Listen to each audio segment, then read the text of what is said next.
Une fois à l'abri des revendeurs au marché noir, la lecture des documents confirme l'une des informations les plus précieuses que nous ont fournies les ex-agents du KGB. Exactement ce que l'on nous avait dit. En effet, le KGB consignait soigneusement ses activités sur des documents, des films et des bandes, lesquels étaient entreposés sous haute surveillance dans un local situé sous le QG de l'agence.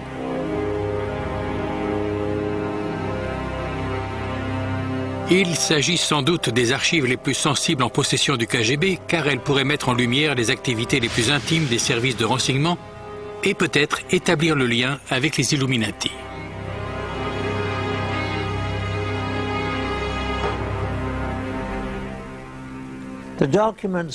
Les documents que nous avons achetés au marché noir revêtent une très grande importance. Ils révèlent non seulement l'existence d'autres documents du KGB, mais nous apprennent également où ces éléments sont gardés. Fort de cette information de taille, nous retournons donc voir nos contacts du marché noir. Nous sommes convaincus qu'avec la disparition du KGB, la plupart des mesures de sécurité destinées à protéger ces documents ont été abandonnées. Une personne habilitée connaît certainement leur existence et devrait nous permettre de nous les procurer, moyennant finance. Au cours des 5 mois qui suivent, nous occupons nos sources à s'efforcer d'obtenir ces documents top secrets du KGB. Cette transaction entre un de nos contacts moscovites, un interprète et un revendeur au marché noir local, donne des résultats surprenants. La rencontre se tient dans une fabrique de textiles du quartier Sokornoki de Moscou. Ce bureau est celui de l'entrepreneur moscovite propriétaire de l'usine, qui l'utilise aussi bien pour ses affaires licites qu'illicites.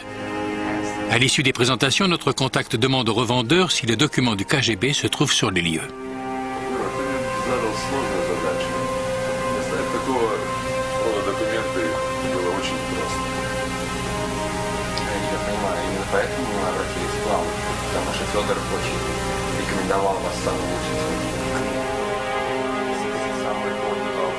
Les dossiers relatifs aux films et aux bandes que le revendeur a promis de livrer sont extraits d'un coffre.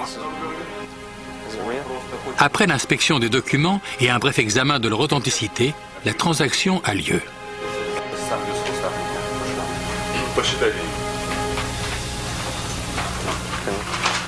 Merci. Ravi d'avoir fait votre connaissance.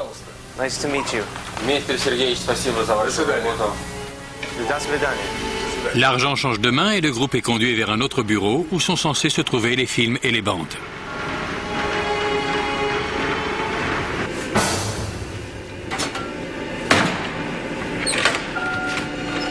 Les films, les enregistrements et les dossiers dont nous avions entendu parler refont enfin surface.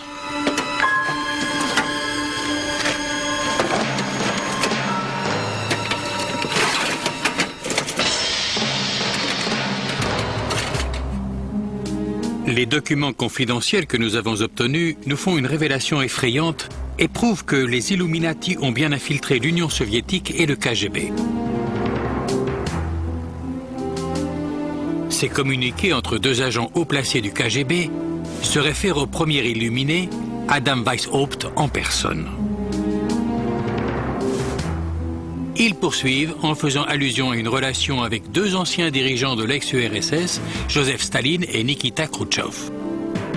Notre mission, qui consiste à placer des agents au sein du Vatican, est un objectif que Weishaupt, notre fondateur, a évoqué il y a 200 ans.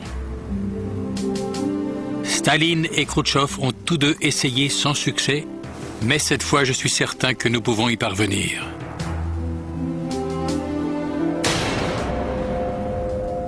Qui plus est, dans le laboratoire, nos enquêteurs font une découverte alarmante.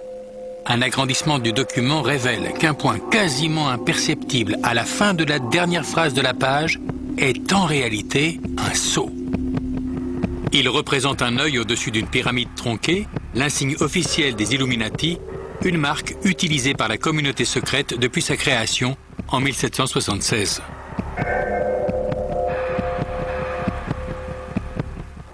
Le KGB était déterminé à infiltrer le Vatican. En quoi ce lieu plus qu'un autre est-il si important pour les soviétiques? La réponse est simple. Le Vatican n'aurait représenté aucun intérêt pour les soviétiques, mais ce n'est pas le cas des Illuminati.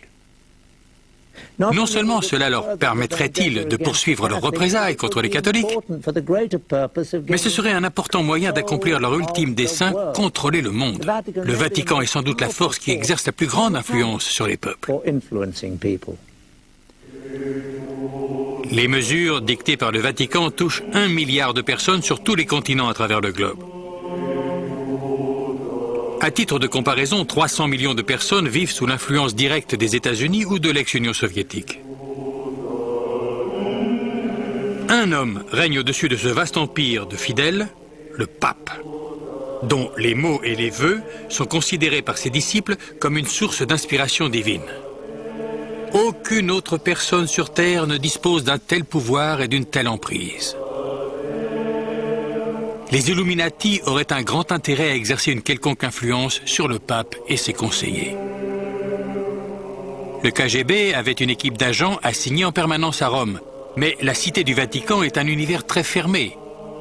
Un État souverain et indépendant avec son propre gouvernement qui existe au sein même de la ville de Rome. Sa surveillance depuis l'extérieur est très incomplète. Nous nous sommes procuré d'autres documents du KGB, grâce auxquels nous avons appris qu'en 1972, les Illuminati ont élaboré un plan audacieux destiné à placer un de leurs hommes des services de renseignement soviétiques à l'intérieur des murs du Vatican. Une fois encore, le point final de la dernière phrase du document dissimule une pyramide coiffée d'un œil, le signe officiel des Illuminati.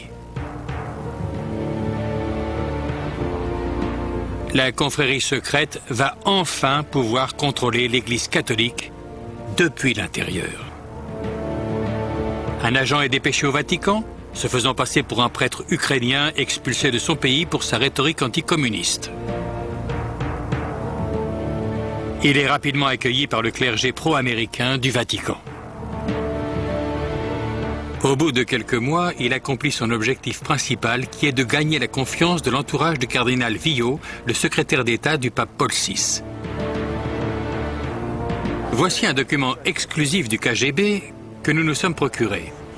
L'homme sur la droite est un agent habillé en prêtre. Celui de gauche est le principal collaborateur du cardinal Villot. Je dois retourner au bureau. J'ai des choses à finir. Tout ceci me préoccupe. J'espère que quelque chose... Bonjour. Comment allez-vous? Le troisième homme est un autre agent du KGB qui, à n'en pas douter, a été placé dans les services de renseignement par les Illuminati. Il cherche également à se rapprocher du cardinal. Ça me fait énormément plaisir. Tant mieux. Votre collaboration nous est assurée. C'est très positif. Nous prenons tout ceci très en considération. Nous savons l'importance de cette collaboration pour vous et pour nous. Lorsque l'assistant de Villot effectue son traditionnel déplacement mensuel à Milan, le KGB installe une caméra dans sa chambre d'hôtel. Le prêtre est sur le point de tomber dans le piège classique du KGB qui va le faire chanter afin de garantir sa collaboration continue.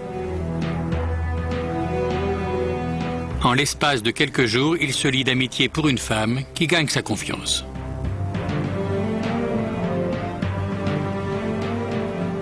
Le piège est bien tendu, comme en témoigne le film.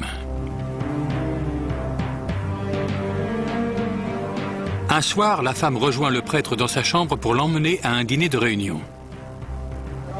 Rouge, blanc, plutôt du blanc s'il vous plaît. Voyons, je crois qu'il doit y en avoir. Par ici.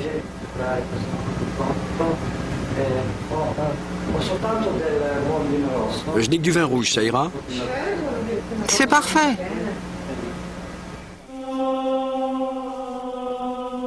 Tandis qu'il s'absente brièvement pour remplir les verres, elle retire son chemisier.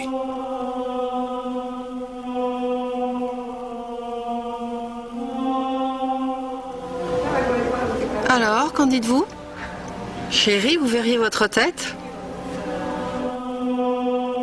Le film s'interrompt brutalement.